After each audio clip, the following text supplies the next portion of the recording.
What's going on, people? Welcome back to Nick J. Francis' channel one final time for the last game of the 23-24 season.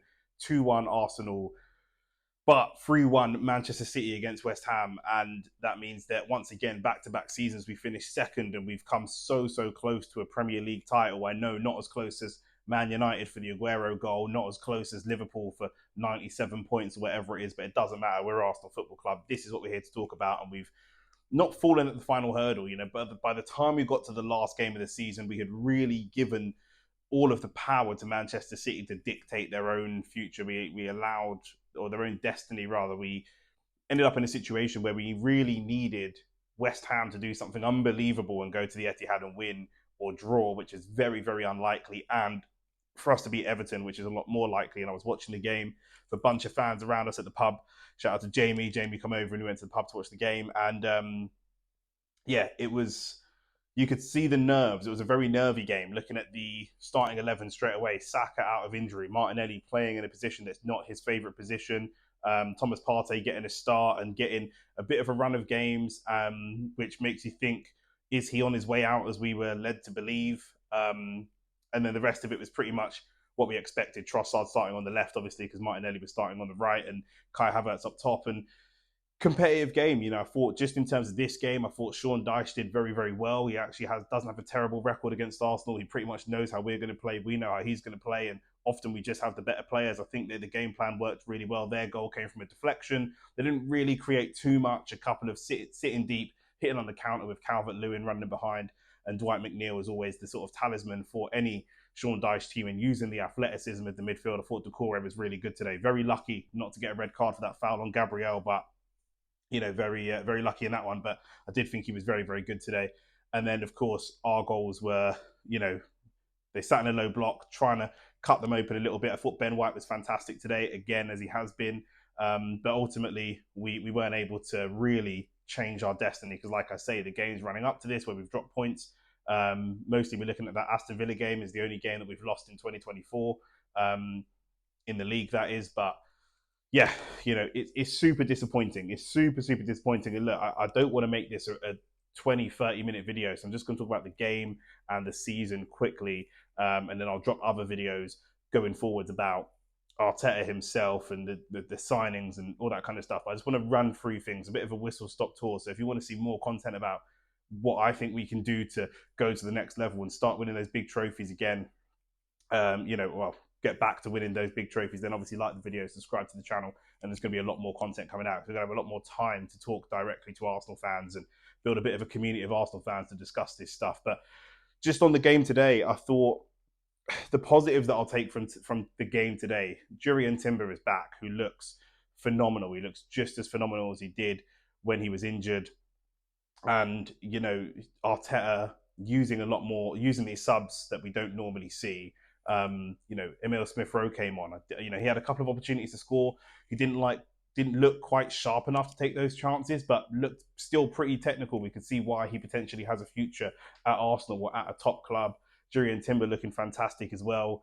And Jesus doing really well coming off the left. I liken him to Darwin Núñez a bit in terms of he's not as fast as Darwin Núñez, but they're both not the best and not the most clinical finishers, but they are what Liverpool call Darwin and what we call Jesus now is like sort of a chaos footballer, someone that you put him on the pitch and he's just going to cause trouble. And I really like the idea of Jesus and Trossard being off the bench impact players more than starters, where Saka, Martinelli, and my first choice of striker, Alexander Isak, would be starters. You can build more of a structure around these guys, and then when you're throwing caution to the wind, Trossard can come on in any of those positions, as can Jesus, and play off the wing and just cause problems and just cause trouble. And that's exactly what he did today. So I do think today, good use of the squad, but not enough. We haven't seen this enough from Mikel Arteta across the season. We know he's been criticised for running Saka into the ground at times, and there have been lots of moments where I felt that actually he could give a Smith-Rowe an opportunity. He could give, maybe Fabio Vieira or whatever. There's Reece Nelson is another one. Smith-Rowe and Reece Nelson specifically are players that Mikel Arteta himself has given contracts and asked to stay at the club and really wanted to make them part. We could have cashed in on them, and it looks like we may cash in on them this year. And it would be a shame because we could have cashed in on it. It was a shame for us because We could have cashed in on them for bigger money had we done this before and been more proactive. And it's a shame for them because they've essentially lost a year of their footballing career in and around their prime. They're not quite at their prime yet, but they're getting close to that sort of time. So, look, I want to talk about the season rating overall. We finished second, of course we did, but we've got the most wins that any Arsenal team has ever had. I think we've broken the points record for any Arsenal team, and so I think it's got to be an 8 out of 10 season. I really do. I think that we've, maybe a 7.5. I don't know if the people that hold us to really, really high standards are going to come and attack me, but it's more than a 7. It's more than an average season. It's a very good season that we just didn't quite for where we've come from. That's taken into account 3 or 4 FA Cups in the last however many years, the last 10 years or something like that. We've got 4 FA Cups, 2 Community Shields if you want to count that. So for where we're coming from, that's what it is. And I'm only counting that time because there's no point us counting this season and going by the standards of the Invincibles and peak Arsene Wenger. That's pointless. That's done. That's in the past. We have to focus on now. And in the last 5 years since Mikel Arteta has been here, 4.5 years, 5 years that he's been here, this is great. And for me, I've said this before, so long as I can see clear plans and growth and performance going better, we're getting better and better every year, then we should be able to clinch trophies. I know it's not that simple. I know there's a lot more that goes into it, but so long as the team is going upwards, I can back the manager to keep making the right decisions. If you look at the players that came in last year, Kai Havertz has not been amazing, but he's been very, very good. He's been really important to the team. Jurrien Timber, he's only played 2 games this season. He's looked great, but he's been injured for the whole season. But you can see that there's a player in there, and there's clearly more of a defined strategy as to what players we're going to go and get and what the style is for these players.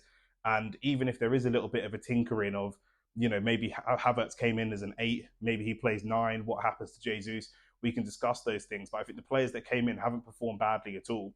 And so I continue to back this manager and continue to back this team to go on to the next level. I do think there needs to be a trophy next season. I know some fans said that last season, but I'm saying it about next season. And you can come back to this video next year because I think it's enough time now. We are so close. Like I said, I back any manager who's going upwards. And at the moment, we're so close to winning the league that we can only either win the league or go backwards. And if we win the league, then that's great. There's more time and more things for Arteta. If we start going backwards, then we've got to change manager. It's as simple as that. I won't even say asking questions. We're asking questions now, but at the moment, second going into next season, having been second twice, is now a minimum expectation when we go into the next season. It's either second and it's down to goal difference, or it's really close, or injuries, or some extenuating circumstances, or it's winning it. Otherwise, yes, you've done a great job to rebuild the team, rebuild the structure, get the team and the club closer to the fans, and now we bring in someone that can get us over the line because we're spending good amounts of money, not the most money, but good amounts of money.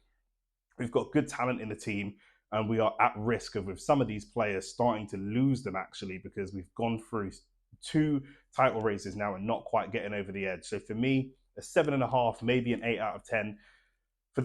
Maybe a 7 out of 10 because it's the Premier League season and the cup performances haven't been good. This is the problem with Mikel Arteta. He does really well in one competition, but can't do well in the other competitions. And again, the criticism of him is going to be once again using the squad. The entire squad is there.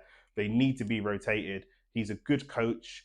He can get the most out of some players. He's tinkered with things and got some good results, moving Havertz to the 9 and playing different players out wide. And he's clearly a good coach, but he has yet to show himself as an elite manager. Jurgen Klopp is an elite manager.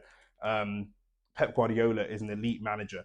People are looking at elite managers, and when United got Ten Hag, everybody thought that they were getting an elite manager. And if you're going to be a club of this sort of stature, that's where you want to be. We have to be in that world of getting elite players and elite managers. That brings me to my final thing for this video is what do we need to do going forwards? I think I'm going to do a video on who I want to keep and who I want to sell, and who would be benched going into next season. And I was looking at this earlier, and actually for me, we only need 3 or 4 players. And I know we say this all the time, but those 3 or 4 players, I said also, those 3 or 4 players that we bring in is about selling the right players as well.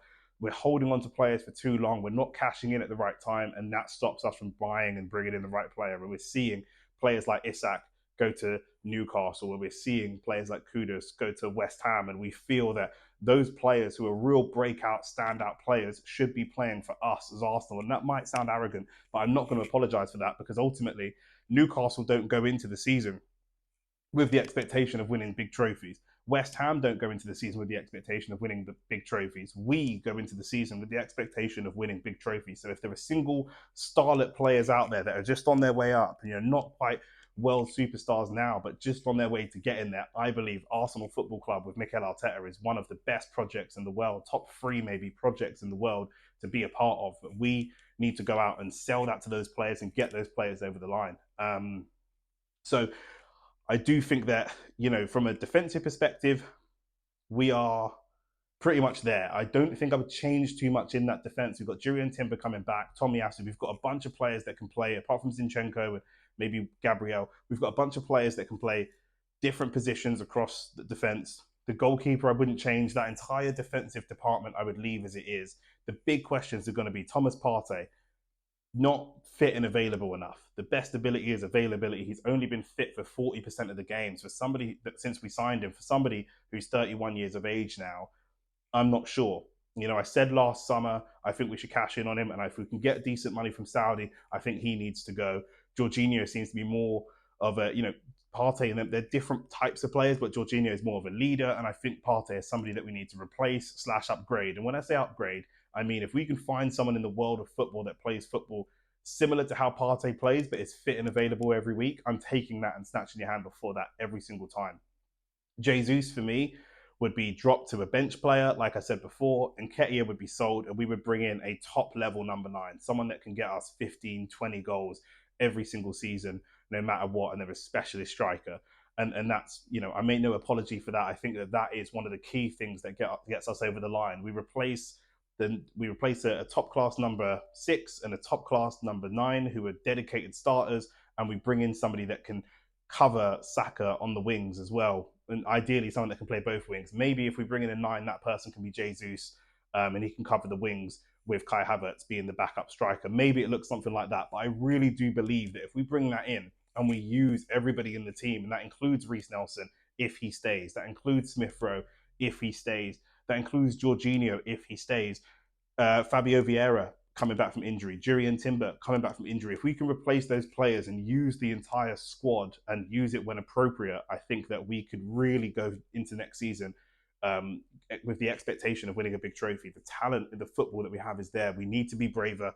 We need to be mentally stronger. Even today, we look very, very nervous. City didn't look very nervous at all.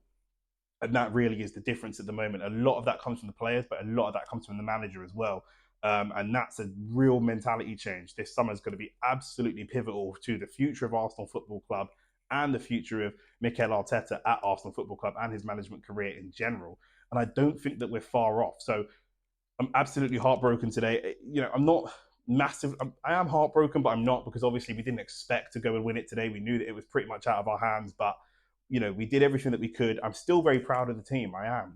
You've gone out there and you've set a standard, and then you've beat that standard. Okay, we haven't beat Man City's standard, but we beat our standard, and that's something. That's not nothing. That's not a trophy, but that isn't nothing at the same time. We're building the building blocks for long-term stability and long-term success, but it's another year of no trophies.